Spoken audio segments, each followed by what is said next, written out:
गंगे त्रिभुवनतारिणि तरलतरंगे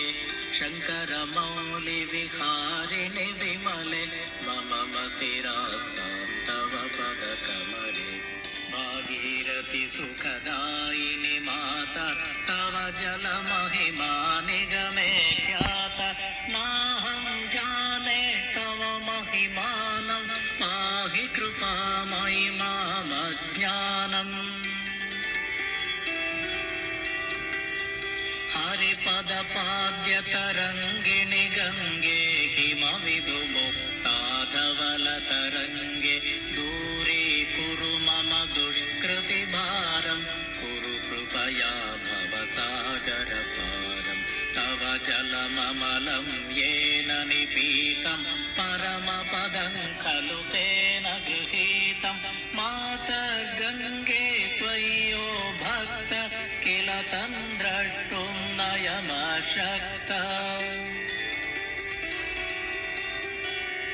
पतितोद्धारिणि जाह्नवी गङ्गे खण्डितगिरिवरमण्डितभङ्गे भीष्मजननि हे मुनिवरकन्ये पतितनिवारिणि त्रिभुवनधन्ये कल्पलतामिव फलदां लोके प्रणमति यस्त्वां न पतति शोके पारावारविहारिणि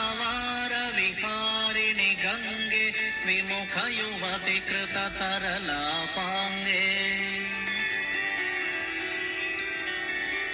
तव चेन्मातः स्रोतस्नातः पुनरपि जठरे सोऽपि न जातः नरकनिवारिणि जाह्नवी गङ्गे कलुषविनाशिनि महिमोत्तुङ्गे पुनरसदङ्गे पुण्यतरङ्गे जय जय जाह्नवी करुणापाङ्गे इन्द्रमुकुटमणिराजितचरणे सुखदे शुभदे भृत्यशरण्ये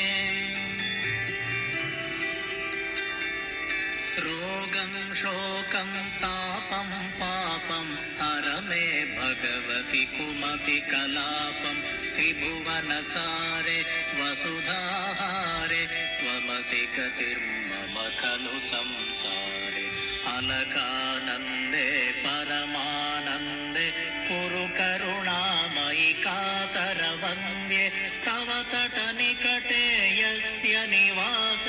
खलु वैकुण्ठे तस्य निवास वरमिह नीरे कमठो मीन किं वा तीरे शरटक्षीण अथवा श्वपचो मलिनो दीन तव न हि दूरे नृपतिपुलीन भो भुवनेश्वरि पुण्ये धन्ये देवी द्रवमयि मुनिवरकन्ये गङ्गास्तवमि मम मलं नित्यं पठति नरो यत् स जयति सत्यम् येषां हृदये गङ्गा भक्तिः तेषां भवति सदा सुखमुक्तिः मधुराकान्त